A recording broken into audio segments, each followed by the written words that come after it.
Hello and good afternoon.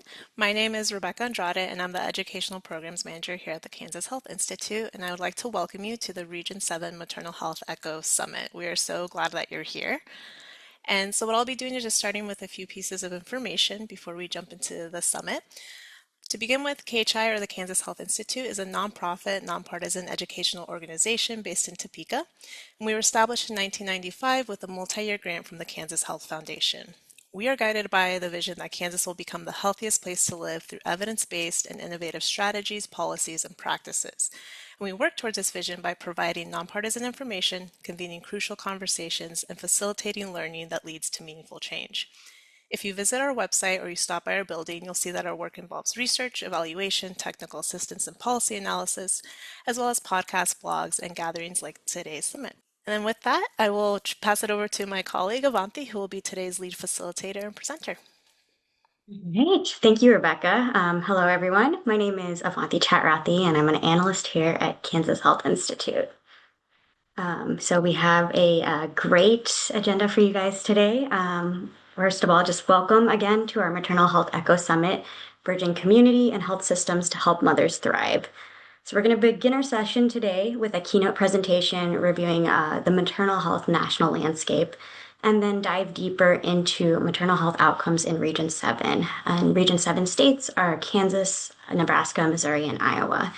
And so in that, when we dive deeper, we'll look into barriers to access to care and facilitators that help improve maternal health outcomes for mothers overall and for specific populations of focus. We will then have a panel discussion featuring speakers from around Region 7 who will work in different sectors that are working to improve maternal health. And then finally, we'll end with an overview of what KHI is going to offer next in our Maternal Health Echo Learning Series and how to register. So speaking of the Maternal Health Echo Series, we'll give a sneak preview of what that looks like. So this summit is a kickoff for this Maternal Health Echo Learning Series that we're going to be hosting between June and October, that is designed to equip and empower community members, healthcare professionals, educators, and community leaders with knowledge and practical skills to improve maternal health outcomes in Region 7 states, which again are Kansas, Missouri, Iowa, and Nebraska. And one of the key themes of this series is focused on how different stakeholders and different sectors can work together to improve maternal health outcomes. So our just want to give a shout out to the team that's helping to plan this, including our internal KHI team. So our Ad Astra Echo planning team consists of Shelby Rowell, myself, and Rebecca Andrade. And Shelby and I are going to be the lead facilitators for our subsequent learning sessions. And Rebecca is our Echo coordinator and curriculum lead, helping to provide educational goal support and managing our Echo platform, which we'll be providing more details on at the end of this session. We also have a Echo Hub team that consists of partners from across Region 7 states. And so this team has been helping us to give input on content, identify speakers, support with facilitate, and they will be supporting with facilitation in future sessions. So again, thank you to this team that's been helping to make this summit and this series a success. So we have partners from Kansas, Nebraska, Missouri, and Iowa. And then we also just want to make sure that you have access to resources that are mentioned today so you can continue exploring this topic. So in the chat, you'll find a resource guide PDF that contains any resources that are mentioned today, along with some discussion questions and a note-taking space that you can use to guide your reflection on this topic or conversations within your organization. And then finally, before we get started, we just want to hear what your reason is for attending this summit today. So what brings you here today? You can please type your answer in the chat and feel free to continue to answer this as we move forward with our main content. All right, and I think with that, we can move to introducing our keynote speaker. So our keynote speaker today is Sana Akbarali from Association of State and Territorial Health Officials, are also known as ASTHO. She is the Senior Director of Maternal and Child Health there, and she leads a national portfolio focused on advancing maternal and child health policy. She has over a decade of experience specializing in shaping state and federal public health strategies, managing complex grant programs, and providing technical assistance to health agencies. She's a skilled leader for building cross sector partnerships and guiding multidisciplinary teams to implement evidence based solutions that improve outcomes for women, infants, and families. Her work has strengthened state capacities in areas such as substance use disorder, risk appropriate care, and contraceptive access, while elevating national dialogue through publications and presentations. Sana holds a Master's of Public Health from George Washington University and is a certified project management professional. So, Sana, I'll turn it over to you to give our keynote address. Hey, thank you so much, Avanti. And let me see if this is working. Great. So good afternoon, everyone. I want to begin by thanking the Kansas Health Institute for inviting me to join today's Maternal Health Echo Summit as the keynote speaker. I'm incredibly grateful to be here and excited for the opportunity to learn from and engage with all of you throughout today's conversation. Like Avanti mentioned, my name is Sana Akbrali, and I serve as the Senior Director of Maternal and Child Health with the Association of State and Territorial Health Officials, also known as ASTO. So during today's presentation, I'll begin with a brief overview of ASTO and provide a snapshot of the national maternal and child health landscape. From there, I'll highlight several policy trends we're seeing emerge through our work with states and territories, including a deeper dive into ASTO's work related to risk-appropriate care. Finally, I'll close with reflections on the importance of collaboration and cross-sector partnership in advancing maternal and infant health outcomes. So ASTO sits at the intersection of policy, public health, and implementation across states and territories.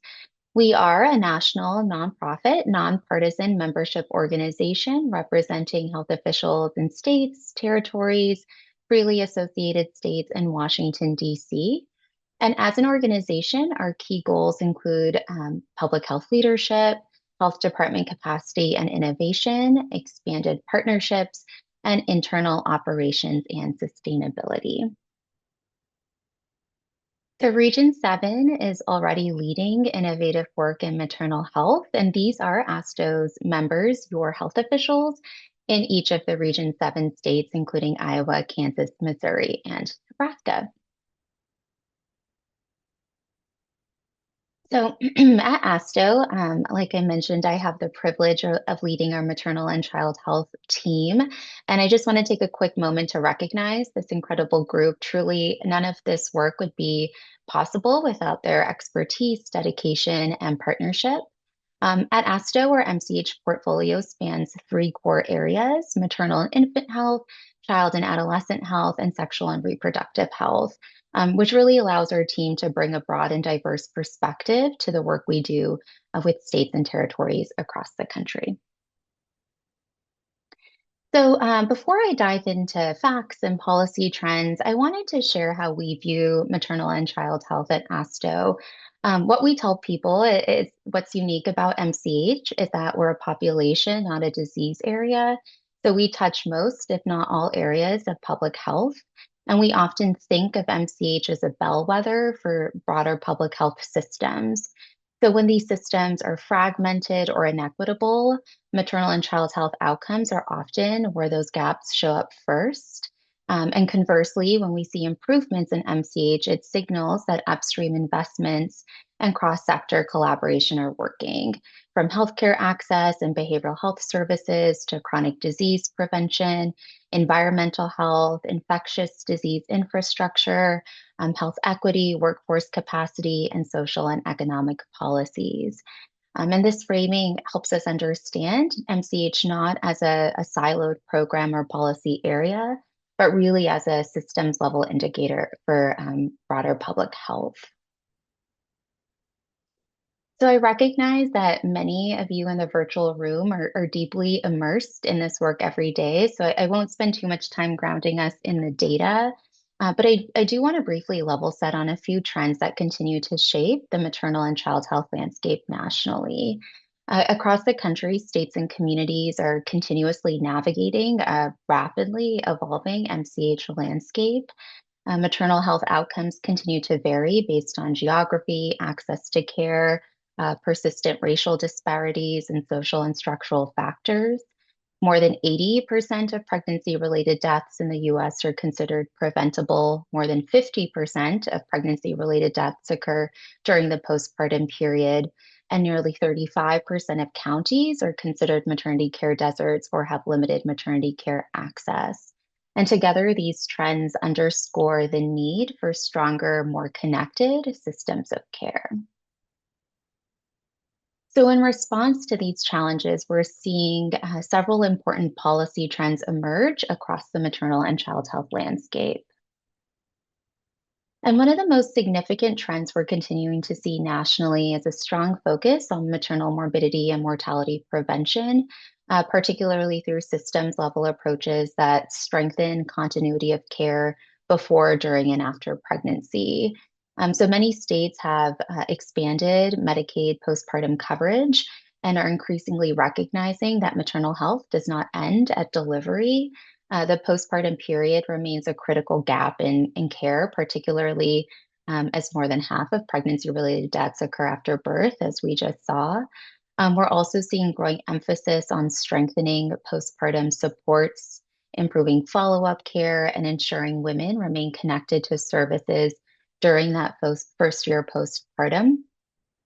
Uh, States and territories are also investing in stronger care coordination models, recognizing that navigating maternal health systems can be incredibly fragmented, especially for individuals with complex medical or social needs. And care coordination is becoming an increasingly important strategy to connect women and families to clinical care, behavioral health services, community based support, and social services across the continuum of care. Another important trend is the continued strengthening of maternal mortality review committees, or MMRCs. States are using their MMRC findings not only to understand why deaths are occurring, but to inform policy, systems improvement, and prevention strategies. And there's a growing focus on improving timeliness, standardization, and data sharing to ensure that findings can translate more quickly into action. We're also seeing significant momentum around improving risk appropriate care and advancing levels of maternal care implementation. So, at its core, this work is about ensuring that pregnant and postpartum individuals are receiving the right level of care at the right place at the right time. States are exploring regionalized systems of care, standardized maternal level designation processes, referral pathways, and interfacility coordination to strengthen maternal outcomes. And I'll actually touch more on this during our project spotlight. And then transportation and referral coordination continue to emerge as major priorities, particularly in rural communities where access to specialty care may be limited. And then, even when higher level care does exist, patients often face barriers related to transportation, transfer protocols, provider networks, and geographic distance. At the same time, states are grappling with ongoing hospital and obstetric unit closures, again, particularly in rural areas. And these closures can significantly impact timely access to prenatal, labor, and delivery and postpartum care. As a result, many jurisdictions are exploring innovative strategies to preserve access through strengthening regional partnerships and better connecting rural communities to maternal health services. We're also seeing increased investment in maternal health data collection and modernization efforts, including improving data quality, interoperability, and linkage across systems in order to better understand maternal outcomes, identify gaps in care, and support more data driven decision making. And then finally, many of these efforts intersect with broader rural health transformation initiatives. I'm sure many of you on this call are familiar with the rural health transformation grants out of CMS. So states are leveraging those types of federal investments and cross-sector partnerships to rethink how maternal health services are delivered in rural communities, including innovative workforce models, strengthening referral networks, integrating telehealth, and again, exploring regional approaches to care. So then another major policy trend we're also continuing to monitor is increased attention to perinatal behavioral health, including maternal mental health and substance use disorder access and treatment. There's growing recognition, as we all know, that behavioral health is deeply connected to maternal health outcomes and must be integrated across the continuum of care. This includes expanding maternal mental health screening efforts during both the prenatal and postpartum periods, and normalizing screening, strengthening provider capacity, and also ensuring that screening is paired with meaningful referral pathways and follow up support. We're also seeing continued investment in psychiatric consultation programs that support obstetric, primary care, and pediatric providers in identifying and managing maternal mental health conditions. These programs are especially important in areas experiencing behavioral health workforce shortages and can help providers more confidently support patients in real time. Nationally, initiatives like the Maternal Mental Health Hotline are helping to expand access to immediate mental health support and resources for pregnant and postpartum individuals. And then another trend is the integration of behavioral health services within prenatal and postpartum care settings. So rather than treating behavioral health as separate from maternal health, state and health systems are exploring integrated care models that support whole person care. And this includes co located services, collaborative care models, and stronger coordination between obstetric and behavioral health providers. And then finally, we're also seeing states continue to prioritize substance use disorder treatment and recovery supports for pregnant and postpartum women. There's growing recognition of the importance of reducing stigma, improving access to treatment, and building systems that support both maternal and infant health outcomes and really promote that dyadic care. And then states are continuing to expand Medicaid supported maternal health services through 12 months, postpartum coverage extensions, reimbursement for doulas and lactation consultants, and exploration of home visiting reimbursement models to strengthen continuity of care beyond delivery. We're also seeing growing interest in value based maternity care models that prioritize coordination, improved maternal and infant health outcomes, and more person centered approaches to care delivery. And not on this slide, but I do want to mention that we're also continuing to track the potential impact of HR1 on access. And then, as I'm sure you all know, states are continuing to face significant maternal health workforce shortages across obstetrics, midwifery, nursing, behavioral health, and doula care, particularly in rural and underserved communities.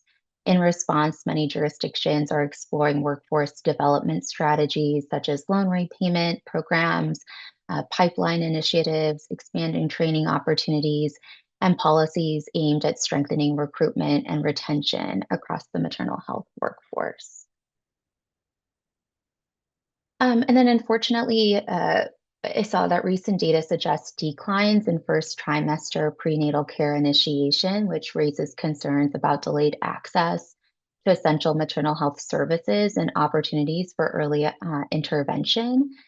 So, in response, policymakers and health systems are exploring strategies to improve early access to care, including streamlined enrollment pathways, expanded outreach efforts, and approaches to address growing access challenges across jurisdictions. And then we're also continuing to see shifts in the contraceptive care access landscape, prompting states to explore strategies that both strengthen access points and support continuity of preventive and reproductive health services. And I actually wanted to highlight one of ASTO's initiatives in this space, our Sustain project. So through this work, we're supporting health agencies in implementing innovative delivery models, specifically pharmacist prescribed contraception, and leveraging pharmacies as contraception access hubs. Several states have actually passed policy permitting pharmacists to furnish contraception, but the implementation of that is where it gets tricky. So that's where ASTO is providing technical assistance. And then we're also thinking of state level strategies to leverage Medicaid, family planning waivers and spas, as well as supporting our members and their health agencies in navigating the evolving Title X landscape and other disruptions to contraceptive care. And then while much of today's conversation has focused on maternal health, it's important to recognize that maternal health and child health is far broader and deeply interconnected across the lifespan and family unit. So nationally, we're seeing growing focus on school-based health centers, early childhood mental health, early brain development, family-centered care models, youth behavioral health integration, and strategies to address adverse childhood experiences. Once again, recognizing that maternal and infant health outcomes are deeply connected to child, adolescent, and family systems. So, across many of these policy trends, one common theme continues to emerge: the importance of building stronger, more coordinated systems of care. And one area where we're seeing significant national momentum is around risk appropriate care and levels of maternal care implementation. So, with that, I wanted to spend a few minutes highlighting ASTO's work in this space, beginning with what is risk appropriate care?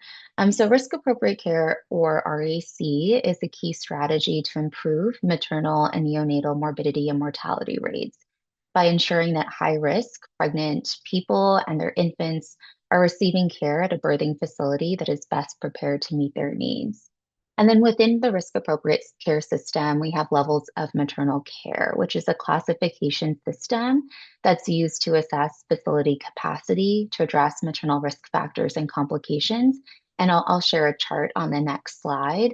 But ultimately, strengthening risk appropriate care systems can improve health outcomes for pregnant and birthing women and reduce the incidence of severe maternal morbidity and mortality.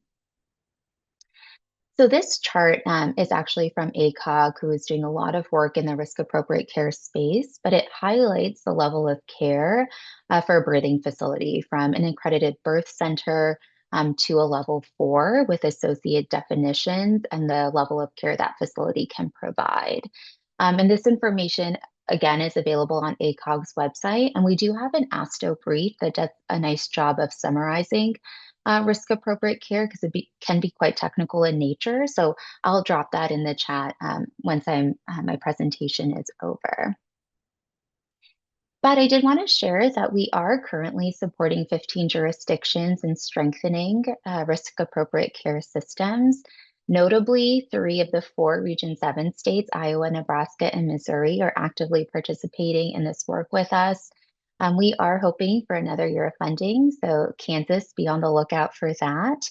But if you are interested in learning more about the work happening in your jurisdiction related to RAC, I'll be sharing my contact information at the end of the presentation, and I would love to connect. But really, what I wanted to touch on was our key informant interview themes. So in 2024, we conducted key informant interviews with 13 jurisdictions to really better understand policies, processes, and systems level challenges related to levels of maternal care implementation and challenges to establishing and or strengthening their risk appropriate care systems. So across the interviews, 5 major themes emerged that reflect common challenges and promising strategies. And these include addressing the impact of hospital closures, increasing workforce capacity in clinical and public health settings, hospital leadership buy-in and consumer awareness, CDC locate designation and verification. So CDC locate is a tool from CDC that helps partners better understand the landscape of maternal and neonatal care delivery services in their state or jurisdiction. And then finally, funding and sustainability. And then within each team, or I'm sorry, within each theme, the ASTO team identified potential scenarios, challenges, and promising strategies. In the interest of time, I'm going to dive a bit deeper into 2 of the 5 challenges hospital closures, and workforce capacity. My team is developing an implementation toolkit that will highlight all five key themes, challenges, practical strategies, and case studies. We're hoping to publish that in early fall. I apologize. I know this is really small, but we'll be sharing the slides after. So as I mentioned, as part of our key informant interviews, interviewees identified hospital closures, particularly labor and delivery units in rural areas, as a major barrier to implementing levels of maternal care and establishing risk-appropriate care systems. These closures disrupt referral networks, strain transport infrastructure, and limit access to timely, high-quality care, particularly for birthing populations in rural and tribal communities. The associated challenge includes increased travel time due to hospital closures, making it more difficult for patients to access timely and appropriate care. The reduction in delivery hospitals, including the loss of some higher level facilities, again creates gaps in geographic coverage and challenges the maintenance of regionalized systems of care. So states identify the following strategies to help mitigate this challenge, including creating cross-state referral agreements, creating robust transport systems, telehealth expansion, and then exploring financing partnerships to support regionalized care. And then related to scenario B, in areas without accessible maternity care or that have experienced birthing hospital closures, maternal care and deliveries are increasingly shifting to emergency departments, non-birthing facilities, or during transport.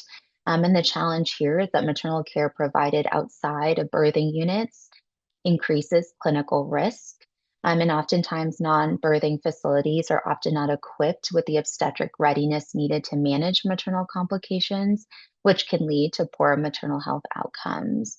And so, states identified supporting non obstetric providers, including training for emergency department staff and community providers in basic maternity care and emergencies, and also integrating family planning medicine physicians in rural maternity care. And then moving on to MCH workforce capacity, through the key informant interviews, we identified two areas that presented significant challenges, including shortages and uneven distribution of trained OBGYNs in rural and high need areas, which in turn limits access to obstetric care, particularly for maternal fetal medicine specialists. This also makes it difficult for hospitals to qualify for higher level designations or sustain services in regions that have limited recruitment pipelines. Additionally, we also heard about workforce limitations within the public health department, including minimal staff availability and capacity, which naturally inhibits implementation and management of levels of maternal care programs. And so, related to scenario A, challenges identified included limited availability of obstetric providers and specialists, which in turn reduces facility readiness to manage complications and maintain consistent obstetric services, as well as payment models that do not support recruitment, retention, or team-based care in rural or low volume settings. And current reimbursement structures often do not adequately support the financial realities of staffing obstetric services in rural or low volume hospitals. Interviewees identified EMS, ED, and ICU cross training as a strategy, as well as provider telehealth consult models, strategic use of grants and financing for workforce development, partnering with Medicaid to support reimbursement for doulas, community health workers, and other extended workforce roles, and then flexible, targeted, and locally tailored training models for providers at all levels. Related to scenario B, the challenge here is that efforts for levels of maternal care programs are often maintained by a single individual or rely on temporary grant funding, which creates instability and limits long-term program sustainability. And so strategies further included using intermediary organizations like perinatal quality collaboratives to extend state capacity, and then leveraging blended funding to hire additional support. So once again, I know this was a lot and not even half of the information we gathered. So I'll be sure to share the implementation toolkit once it's publicly available, and we'll be sure to send it out to this group. So I hope that Project Spotlight helped you to see how states are addressing maternal health challenges through various strategies. Ultimately, strengthening risk appropriate care is far more than designation levels or referral pathways, but it's about building coordinated systems and ensure that every birthing person can access the right care at the right place at the right time. And as many states we work with have emphasized, none of this happens in isolation. Advancing maternal and infant health outcomes requires strong partnerships, shared leadership, and collaboration across sectors. Which brings me to the final section of my presentation and the main reason I think we're all here today, the importance of collaboration. And I thought the best way to highlight collaboration was through an example with one of Region 7's very own states, Missouri. So through one of ASTO's projects focused on maternal health, Missouri participated in a boundary spanning leadership initiative, which focused on strengthening maternal and infant health partnerships across the state. At its core, boundary spanning leadership is about bringing people together across systems, sectors, and perspectives to create shared alignment and collective action around a common goal. And what made this effort particularly impactful was the diversity of partners involved, including public health, social services, mental health, education, local health agencies, academic institutions, and community based organizations. And this type of cross sector collaboration is critical, as we all know, in maternal and child health because no single agency or organization can address these challenges alone. And as states continue to advance MCH priorities, initiatives like this demonstrate the importance of trust building, shared leadership and power, and coordinated systems of care. So, through participation in boundary spanning leadership, Missouri participants surface several lessons, which I think are applicable across our work. And that includes recognizing shared barriers. So, a central aspect of boundary spanning leadership training is for participants to align on shared barriers and concerns. Unsurprisingly, participants identified funding as a challenge when developing initiatives which highlight complex state and federal funding structures, bureaucracy, and sustainability. They also identify collaboration and coordination. As a key lesson learned, they discuss the disconnect between the availability and accessibility of MCH services in Missouri, which can result from fragmented communication between agencies, which then can lead to a duplication of efforts in straining already limited resources and personnel. So, through this training, participants discovered ways to work together to amplify available resource, coordinate programmatic efforts, and reduce barriers for MCH populations in their jurisdiction. And then finally, also central to the conversation was public health workforce capacity. We know the COVID-19 pandemic resulted in workforce turnover and decreased capacity across health agencies, leading to further disruption in service delivery, quality, and efficiency. So participants highlighted acquisition, training, and staff retention as priorities to focus on moving forward. So at ASTO, much of our work is grounded in partnership, and we regularly collaborate with state and territorial health agencies, health systems, community-based organizations, academic partners, and federal agencies to advance maternal and child health priorities. We know that public health is inherently collaborative work, and improving maternal and child health outcomes requires strong partnerships across sectors, systems, and communities. And I wanted to end my presentation with this picture from an in-person meeting my team held a couple weeks ago in Denver. This was part of one of our projects focused on adolescent school health. And we had 12 jurisdictions in attendance spanning from public health to education to youth-led organizations. And the meeting was really focused on connection, collaboration, and peer learning. I think so often we become consumed by the administrative and logistical demands of our work. But this meeting really served as a powerful reminder of the real world impact of what we do. And it was just incredibly meaningful to witness relationships, shared learning, and peer connections forming in real time.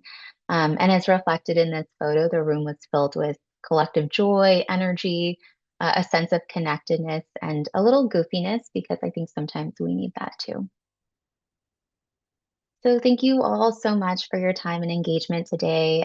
While these challenges are significant, I'm continually encouraged by the collaboration, creativity, and dedication I see from states and partners across the country, including and especially throughout Region 7. So thank you all for your work you do every day to support MCH, and thank you again for the opportunity to be part of today's conversation. So with that, Avanti, I'll turn it over to you.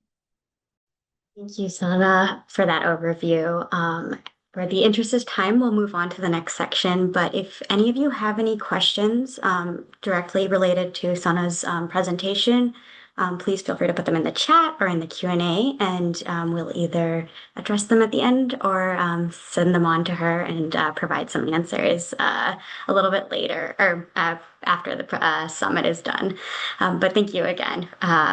So I will now take over and present on Kansas Health Institute's issue brief, a closer look at maternal health in the U.S. and Health and Human Services Region 7. So this issue brief examines barriers in rural, Black, and Somali immigrant and refugee populations. So just to start off, just recognizing the authors of this issue brief. So Ether Hasbala led the work on this, and myself and another colleague at KHI, Sheena Smith, helped to contribute to the issue brief. You can access the issue brief by scanning this QR code or going to the link on the slide. It is also linked in the resource guide that was shared earlier today. So just as going over what the issue brief is, so we've at KGI we developed a 4-page issue brief that walks through an overview of maternal health challenges seen nationally and disparities seen in those specific populations within Region 7. And a lot of these challenges are going to echo what Sana said in her presentation today. So one of the first key points that we have for the issue brief, nationally, we see that rural, Black, and Somali immigrant and refugee women face shared and unique challenges in accessing maternal health care, which we'll walk through on the next couple of slides. So the second point, we see that none of the states in the Health and Human Services Region 7 are meeting that Healthy People 2030 targets for reducing maternal mortality. And again, as a reminder, the healthy, when we say Region 7 states, we're talking about Kansas, Missouri, Nebraska, and Iowa.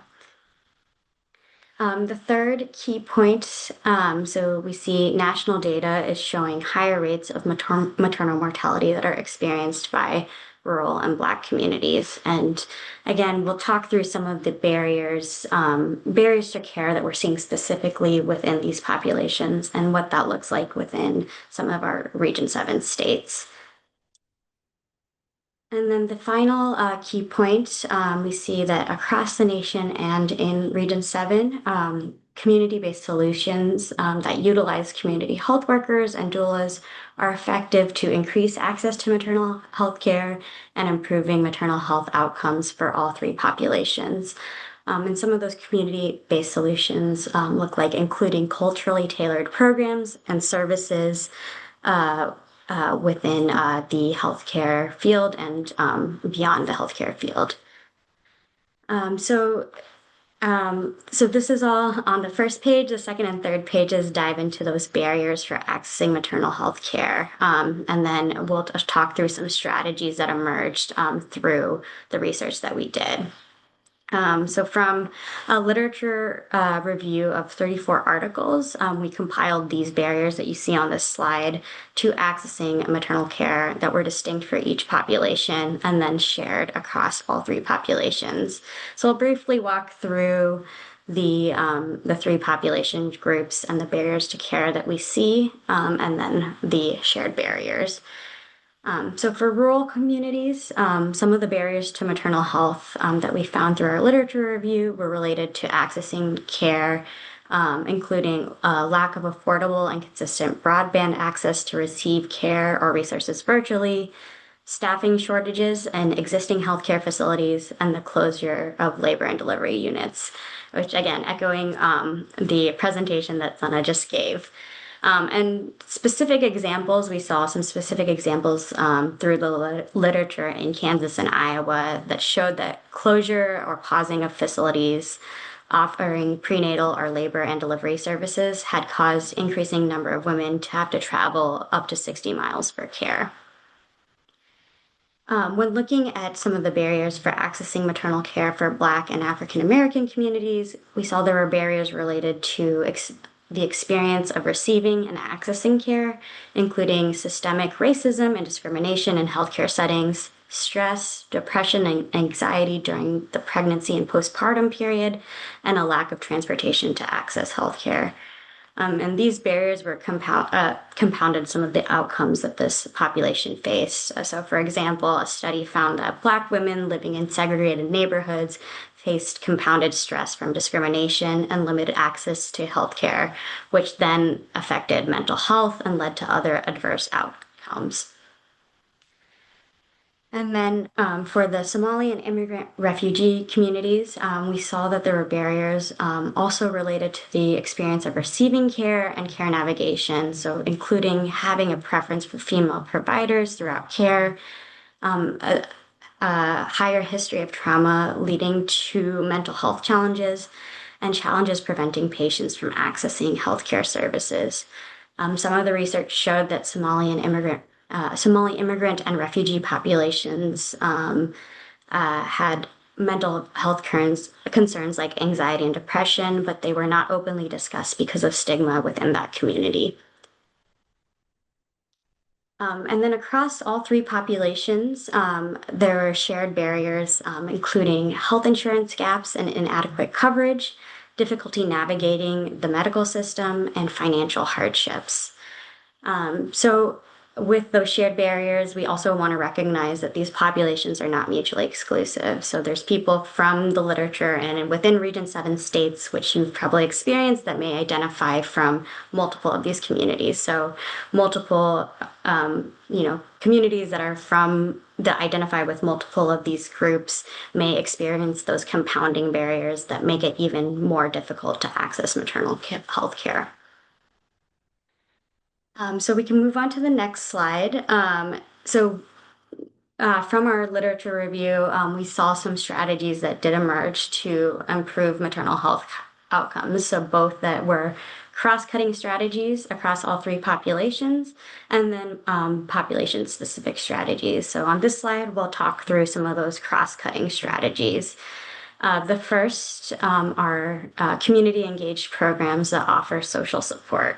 So one of the examples that we found within the literature was a prenatal care program that built community and provided knowledge about health. So that opportunity to bring together mothers to build that community setting and knowledge share within that system. The second strategy was expanding the maternal health workforce. So an example that we found was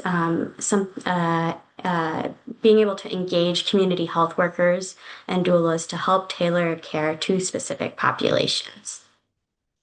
And then finally, the third cross-cutting strategy was having increased access to insurance.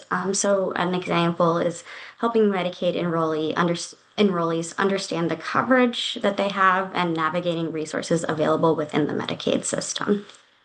For thinking through some of the population-specific strategies, we have a couple of examples for each of these.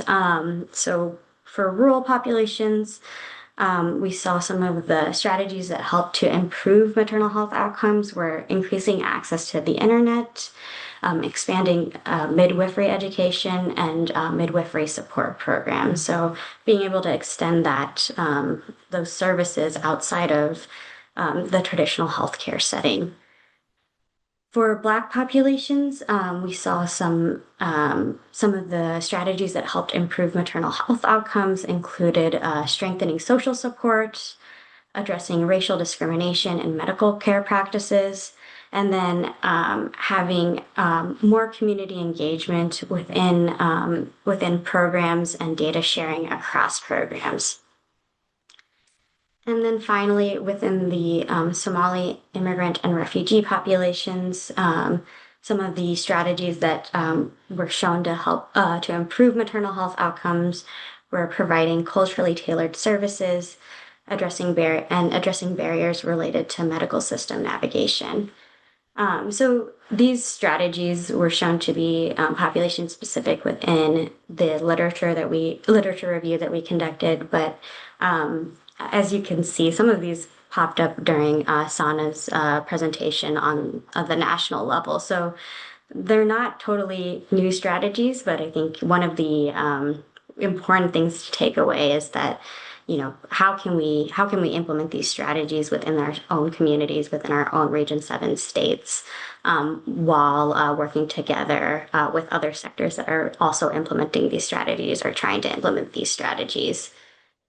So one of the conclusions that we had from our issue brief was that a community engaged approach is needed to involve different sectors and stakeholders who work to address maternal health needs, and then to address those barriers related to maternal health care access, especially when thinking about addressing those disparities that we see in rural Black and Somali immigrant and refugee populations. Um, and the importance of working across these different sectors within these Region 7 states that are already implementing some of these strategies to support improving maternal health outcomes as a whole. So this will lead us to our panel speakers. So we are going to open up to our panel speakers to talk more about the work that they're doing within the Region 7 state that they're representing, as well as to talk through the work that their sector does to address maternal health outcomes. So I will introduce our panelists and then start with a couple of questions that we've pre-designed, and then we'll have some time for questions from the audience. So I will start with introducing our first panel speaker, Ebony Bailey. She is the founder and executive director of the Birthwork Foundation in Iowa. She's a DONA certified birth and postpartum doula and certified lactation specialist, and the owner of Naturally Ebony Doula Services, which was established in 2015 after experiencing the transformative support of a doula during the birth of her third child. She's a mother of 5 and has supported countless families through pregnancy, labor, and postpartum, guided by her belief that birth work is soul work. She is a co-founder and executive director of the Birthwork Foundation, and through that work, she expands access to holistic, culturally centered birth care and works to diversify the doula workforce.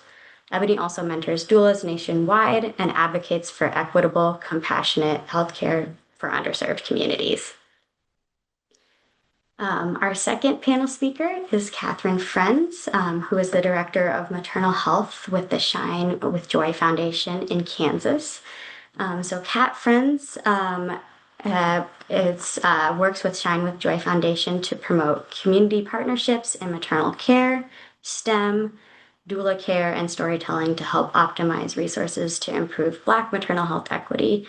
She has over 20 years of experience in healthcare advocacy, including inpatient, clinical, public health, mother and baby nursing, and assisted in maternal health research fundraising for notable local and national foundations. Our third panelist is Megan Collada from Creighton University, Chi Health in Nebraska. So Megan is a general OBGYN practicing in Omaha, Nebraska. She completed medical school at the University of Colorado, residency at Creighton University, and has a master's in public health with a concentration in maternal and child health policy from the Colorado School of Public Health. Dr. Collada has a strong commitment to contributing to the elimination of systemic racism and health disparities by engaging colleagues and community members at various points in their personal journeys of understanding and addressing implicit biases. She's also passionate about advocacy, specifically how legislative advocacy can influence the social and political determinants of health. She hopes to use her voice to uplift voices in the community so that all people feel heard, respected, and included in the healthcare system. And then finally, our final panelist is Aviance Webb, who is the Maternal Child Health Family Support Services Program Manager for the City of Kansas City Health Department. Aviance is has a decade of experience within public health and specializes within in program transformation, systems, and process improvement. Over the past 5 years, her work has focused on improving maternal health and infant outcomes among underserved populations through strategic program design, diverse partnerships, and equitable family support services. And Aviance is especially passionate about creating sustainable systems that align people, purpose, and impact. So thank you all for joining us. We're excited to have representation from the different states and the different sectors working to improve maternal health outcomes. So I'll start with a question for Megan to kick us off.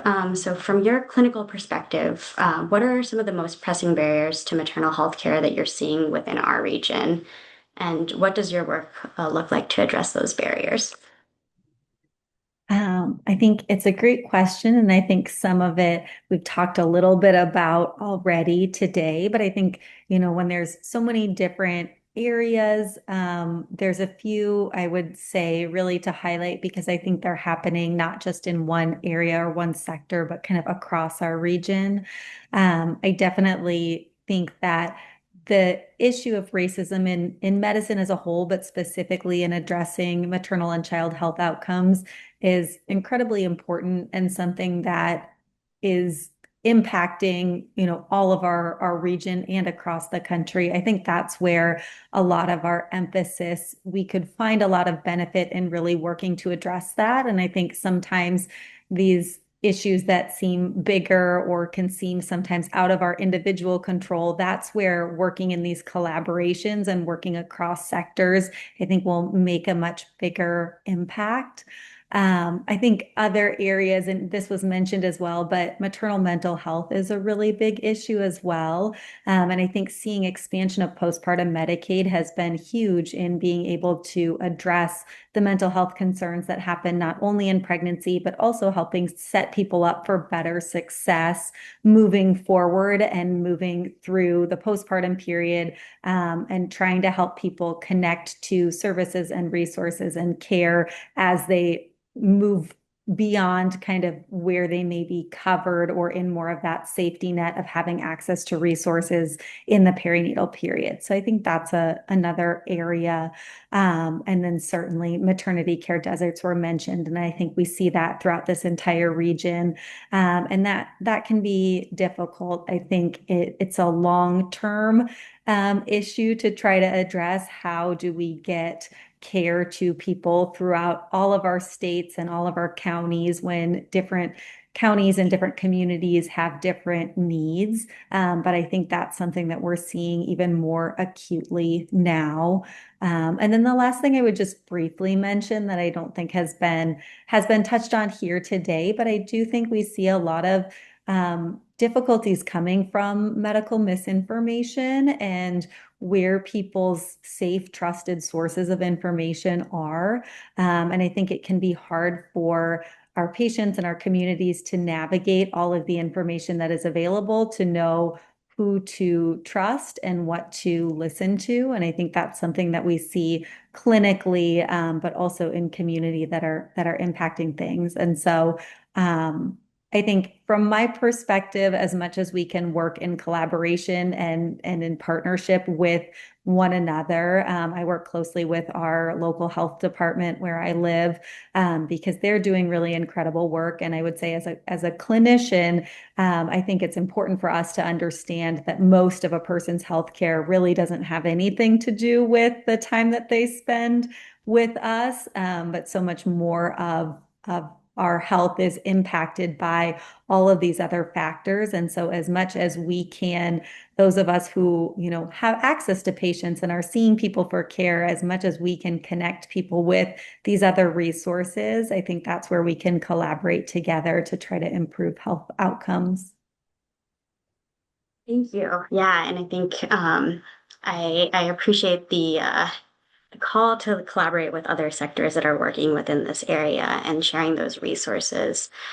So I want to turn it over to Kat with Shine with Joey Foundation to talk about how you've become involved with it, how you're bringing that resource sharing aspect to your work, as well as working within that healthcare advocacy space. How do you bring that experience to your current role?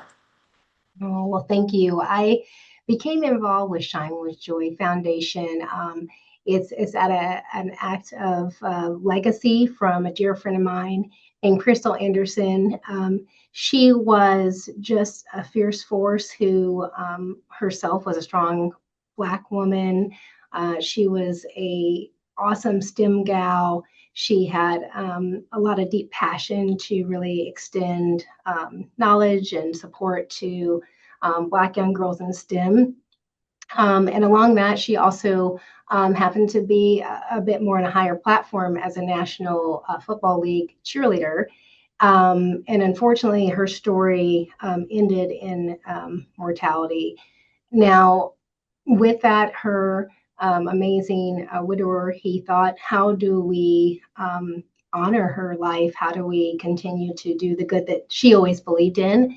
And he decided to start a foundation called Shine with Joy.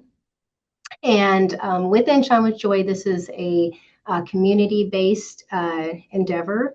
And some of the hard work that Chrissy truly believed in, we thought these are going to become the pillars of Shine with Joy. And so the 4 pillars that we've aimed to really push forward with our foundation are the maternal health. And Crystal actually had she had patented a device through Cerner when it was still a Cerner program, but this device actually was created to help detect early postpartum hemorrhage. And so she was deeply already passionate about maternal health. So we decided that maternal health will be one of the pillars. The another pillar was STEM, which she was deeply involved with.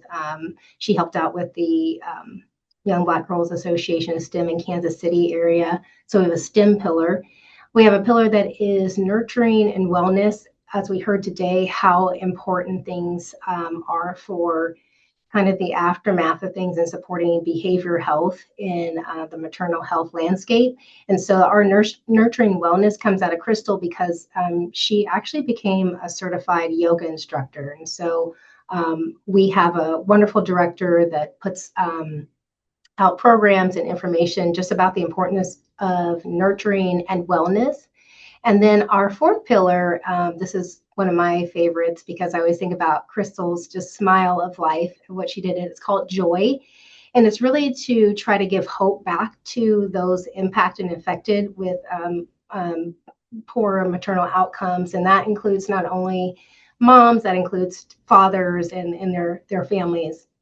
And so our goal with Shine with Joy is to look at game changers that are across the region. We are mostly based with our efforts in Kansas and Missouri. And the way that we extend to do and promote and support those game changers is by giving scholarships and grants. So we're in our 2nd year where we give a grant for my personal area in maternal health. We give a $3,000 grant each season to an individual that shows deep interest in maternal health, public health. We do one for STEM. We offer one for our wellness and nurturing, and also for our joy. And so many great things I believe can come out of community efforts. Like I think what we're all here to do is to try to see how do we partner up? How can we extend more knowledge base? And so We are working with another organization that we're partnering up with called Uzazi Village, which I know some of you are very familiar with. And Uzazi Village has been around for many years, and they certainly support the Black maternal community deeply. And so our founder, Clayton Anderson, he worked with their director, and we are involved in a partnership now to extend doula care. And we thought it would be very important to support mamas out there. And we have done our very first doula sponsorship that will offer prenatal and post care throughout the entire pregnancy. So we're very excited for that. We are working for two different big events that are coming up for the local community here in Kansas City. One, I had mentioned that Crystal Anderson was a certified yoga instructor. And so our nurturing wellness director is in her second year planning for our summer solstice in the park, where we invite the entire community out. It's donation only. You know, we're trying to limit barriers, but it gives that opportunity again to support the behaviors, networking. And so we will hold a summer solstice yoga in the park this summer, and then we will top it off with our Shine Awards that comes up August the 8th. And that event highlights all of our recipient winners that are going out and doing the good work, you know, whether it is someone who is identified as a nurse who wants to, you know, go into the maternal health field, or a midwife that we supported, or doulas. And so they are highlighted at that event. And Clayton Anderson, he's not, well, he might be on with us, so I better not talk too quick here. I can't see everyone, but he's done a lot of collaboration and partnerships with the Kansas Birth Equity Network.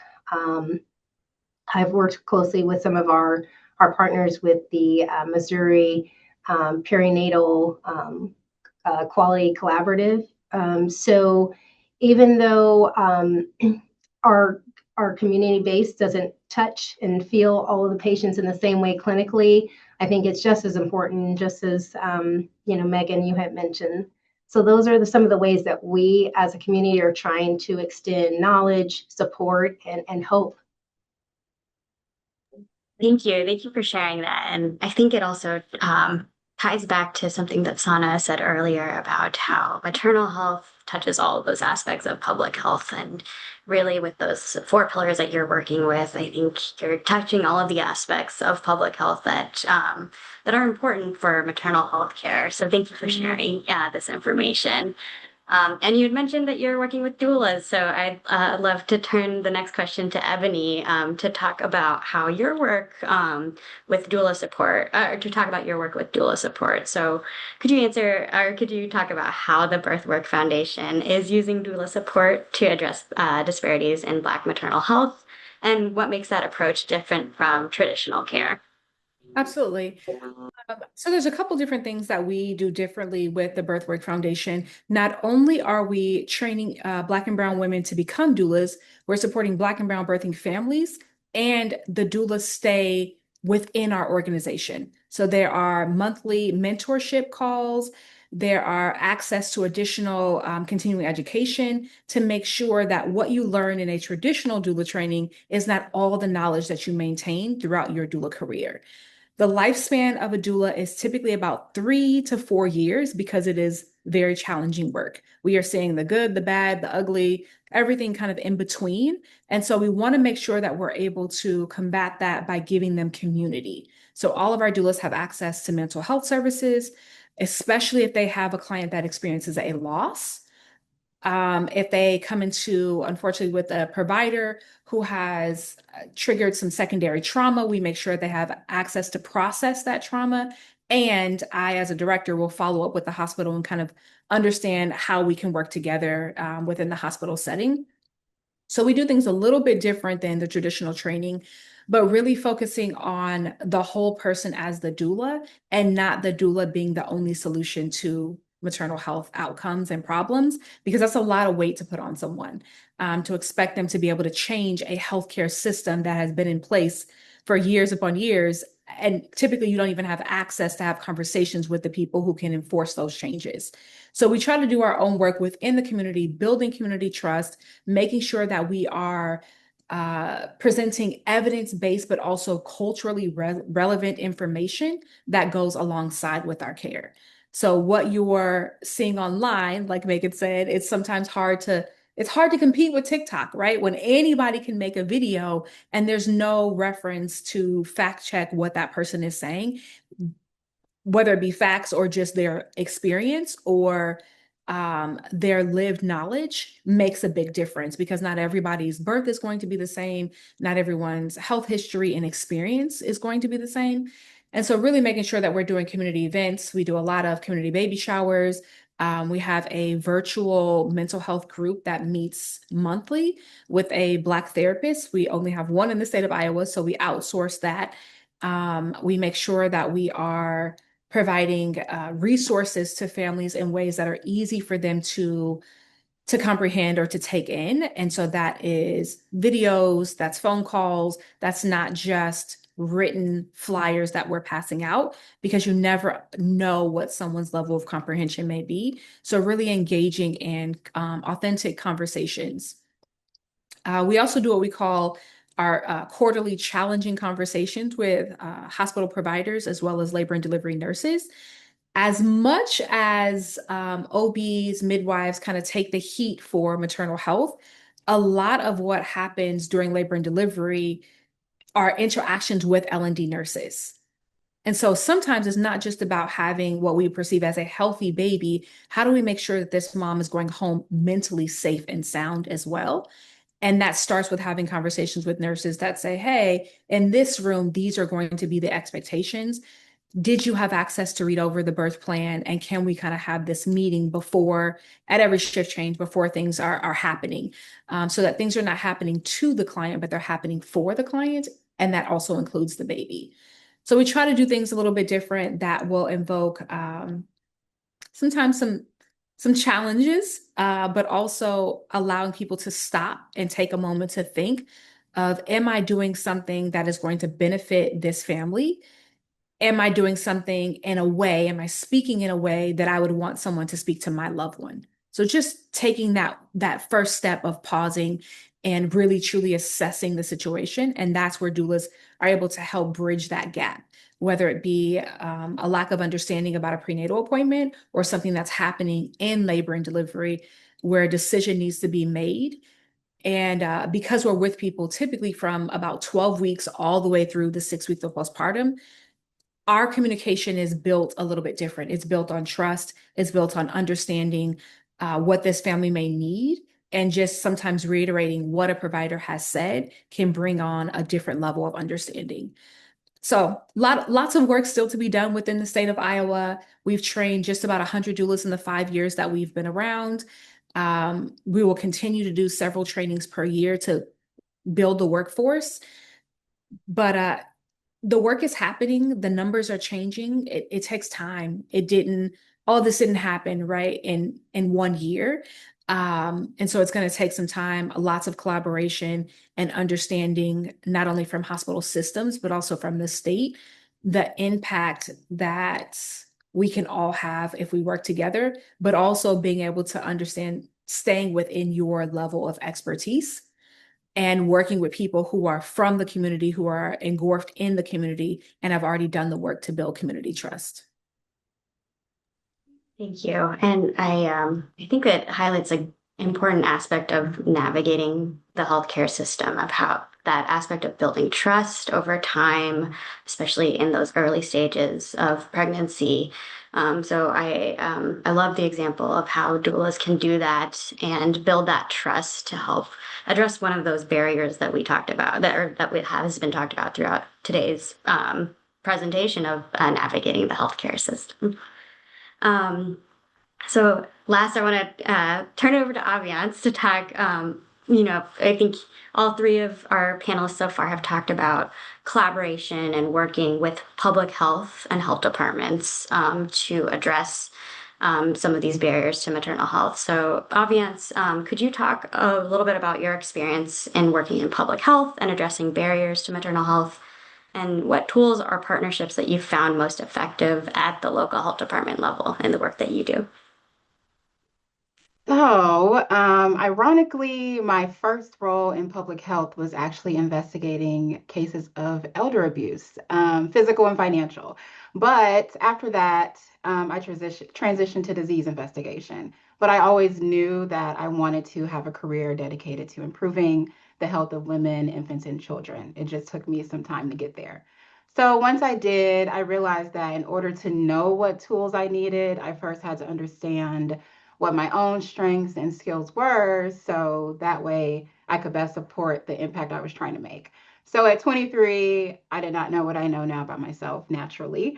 But one thing I knew then, and I still believe today, is that nothing truly changes, as we've all have said, nothing changes unless the systems themselves change, and the work that we do within those systems have to change as well.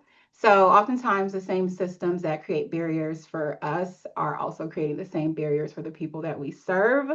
So, over the course of my multiple careers as a disease investigator, then a parent coach, and then I was also maternal child health program and policy specialist, and now I am an administrative officer and program manager. I've continued to see those same frustrations where we're constantly pushing for solutions while navigating barriers that can feel endless. And so, one of the most effective tools for me, and something I love to do, is kind of identify unconventional but innovative pathways for engagement. So, I do that by centering, again, individualization and the human connection in the way that I educate and serve families. So, yes, we want families to, of course, have access to resources and the services they need, but I also believe that they should leave interactions with us by having gained life skills, confidence, and a stronger sense of autonomy. We're not going to always be a phone call away. So part of the goal has to be improving a person's ability to advocate for themselves, navigate systems, and manage their health and life with confidence. Another tool that I think is also important is at the health department level is increasing and strengthening service delivery in non-maternal child health programs and staff. So even when a program is not specific, again, to MCH, it's important that they improve their MCH literacy in one way or another because mothers are everywhere. Mothers get their hair cut, they get their nails done, they go to museums. They are also involved in our other programs such as environmental health or behavioral health. So if it's one framework or one tool or one training that we can provide to those non-MCH programs and staff, then that overall strengthens how the entire community is served. And in terms of partnership, Ebony touched on it, but I think it's important that we recognize we're not meant to master every lane in the work that we do. So the most effective partnerships are the ones that align with the outcomes we're trying to achieve, and the community will always notice that. So, for example, our doula program, it's one of our top success. So we have that program in partnership with Community Capital Fund. And it came out in two phases. So the first phase was specifically focused on the doula business. So providing direct funds to help them with insurance, continuing education credits, building their websites, marketing, whatever they needed to strengthen their business, because that's important because again, the doula business is under resourced, right? And the second part of our program was providing scholarships to families so that they can access the care without the barriers because Medicaid covers, but it's also very specific in the number of visits that a doula can do prenatal and postpartum. So when you combine Community Capital Fund's mission, so just to touch, Community Capital Fund is a development corporation and they provide grants, technical assistance, and coaching to support under-resourced neighborhoods and businesses across the greater KC Metro.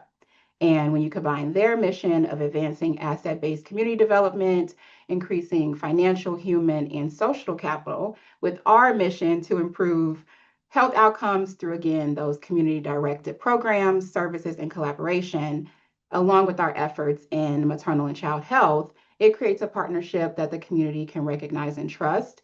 And then ultimately, that will increase participation, engagement, and the overall impact, and most importantly, the word of mouth, because oftentimes people do not know what exists. And even if they do know, sometimes people will not try it unless they know their sister or their cousin or someone had an amazing outcome with that from beginning to end. So ultimately, the best and most effective work happens when we stop viewing public health as just a service based profession and we view it as something that also helps people build confidence, access, and support with the systems that they seek, and also make sure our partnerships are always in alignment and with the community in mind.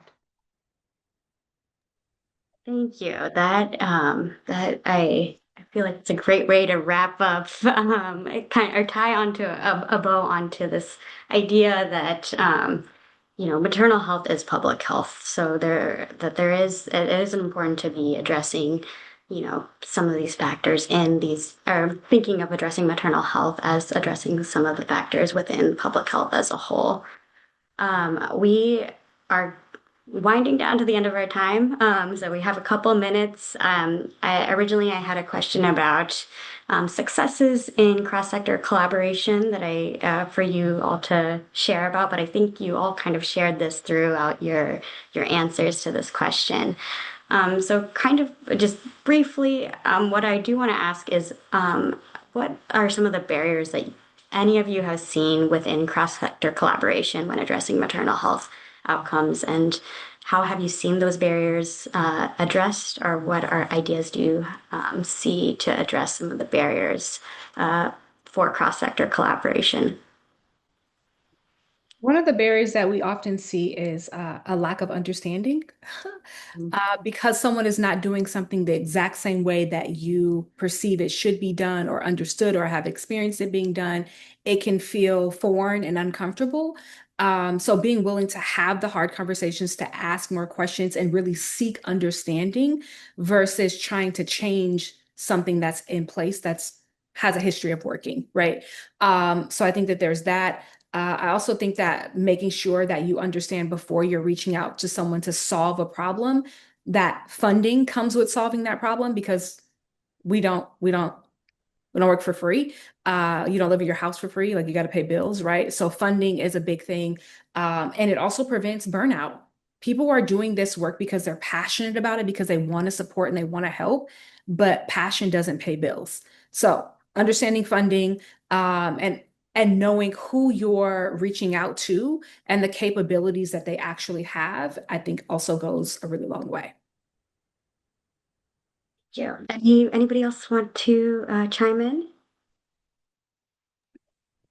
I would just echo that. I think very much the sentiment of, just because we identify a problem doesn't mean that we're the first person to notice that that's an issue, and it doesn't mean it's not already being addressed in some capacity. And so I think approaching issues that we see first with curiosity of what's already being done in the community, what's working well, or what has the capacity to work well, but maybe just needs something like funding, like Ebony mentioned, or needs that, elevation to be kind of known in the community, but it's already there and in place.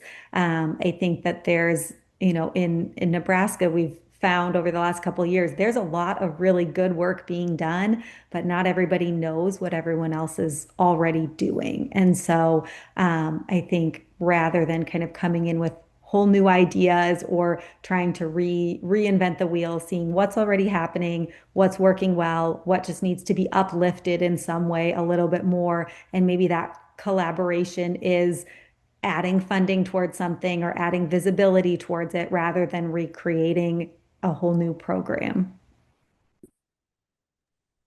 I would certainly just ditto everything that's been said. Ebony and Megan and Aviance is have a very small foundation startup. I think everything can seem like very large, and kind of trying to be a bit more explicit about our role being a smaller foundation, when you really can almost lose yourself a little bit to all of these opportunities to partner up with, and do it in a meaningful way to where it's something that's sustainable.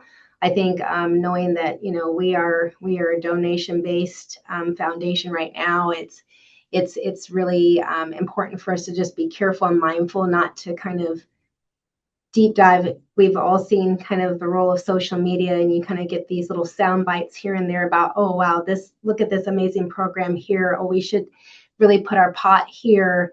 And so just really trying to fight hard to make sure that we stay explicit and true to what our goal is as a small community base, and not try to get too large and away from how can we help. There's never anything too small, I feel like, for community base, even if it means that your focus is just a focus on a small population group. Maybe your goal is to say, I want to be able to help for families, and in whatever way seems to mean the most to that foundation or group, then that's what you have to really stick to.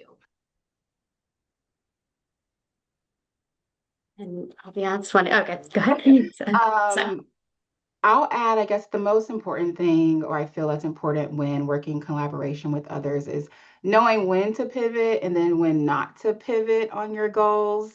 Because again, there's so much activity in the maternal child health space. Things are always changing, ideas are always happening, trends are always trending, but you don't want to always be ready to pivot in the sense where you like are always changing the purpose of the work or the purpose of the program, and then you never get anything done.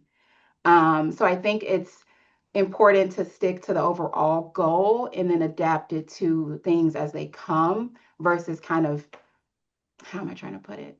Not looking for a new thing to come, but being ready when it does, and then knowing when or if you're going to accept that or integrate it into the work that you've already done, the programs you've already implemented, because that just keeps you spinning and really never reaching any type of points. And then you just get, I don't know, like cabin fever almost. yeah, thank you all. And I think we could keep this panel going on forever because we have such a dream team here. But I am going to have to transition us to the next phase. But thank you all for providing your expertise and your thoughts today.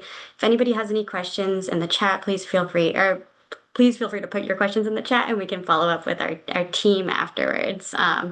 Thank you all again. And I'm going to turn it over to Rebecca to help wrap us up.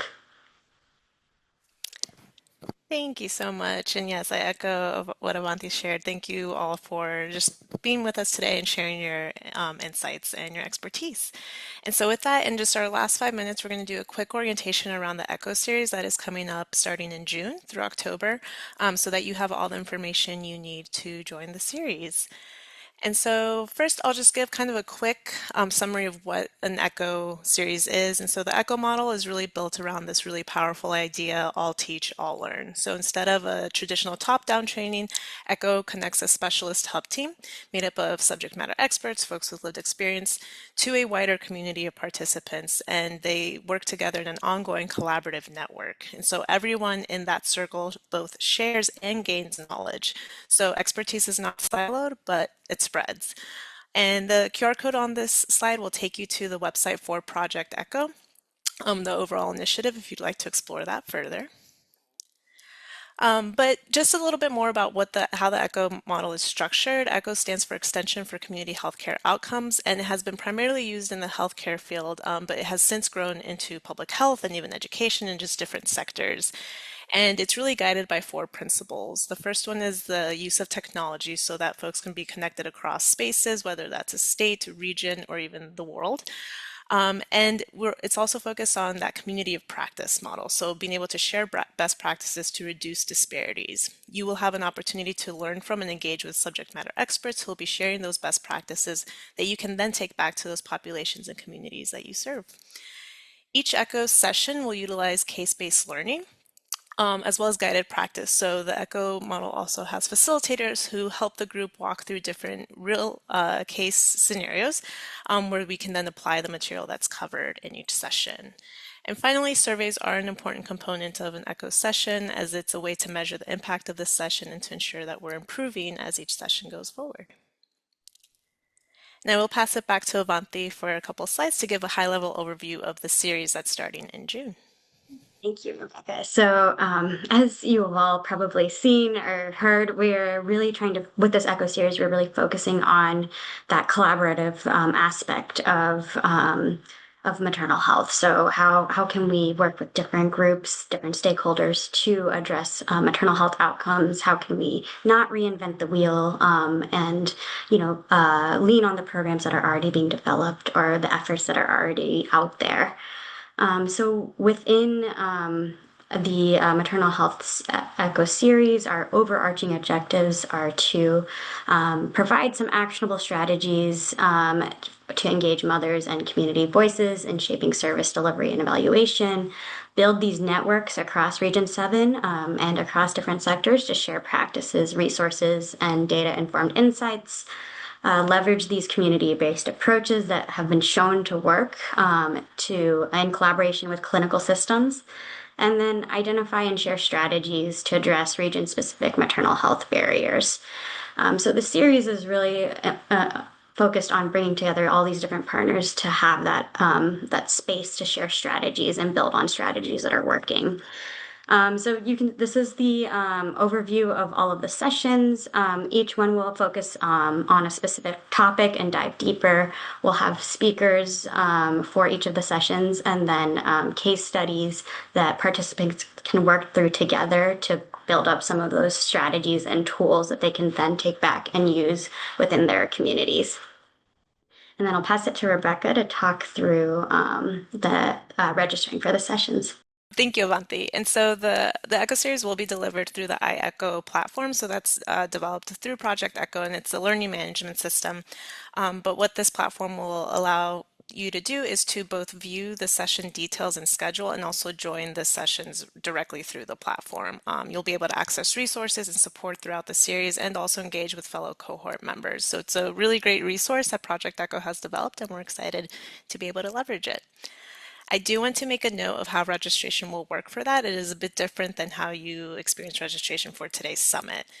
So to sign up for the series, you will go to the iEcho platform. The link is in your resource guide. And it'll take you to a page that you see on the screen here with a register button. That will help you create an account with the iEcho platform. But then there's a second step for you to complete your registration with the Maternal Health Echo Series program. So that's a really important component for you to complete that second registration step because that will give you access to the Zoom links through which you will join each session. So I just wanted to call that out. But if you do experience any difficulties with this registration process, please don't hesitate to reach out. We'd be more than happy to connect with you and work through the process. So that resource guide, the link will be dropped in the chat again, but will also be available on our website with the recording for today's session. Please feel free to take that, use it, share it with your networks, and continue learning and exploring about this important topic. And as always, our website is also a resource to you. You can find other upcoming events, federal policy updates, and other recent publications that may be of interest to your work. Thank you so much for joining us today. We really look forward to seeing you in the Echo series starting on June 23rd.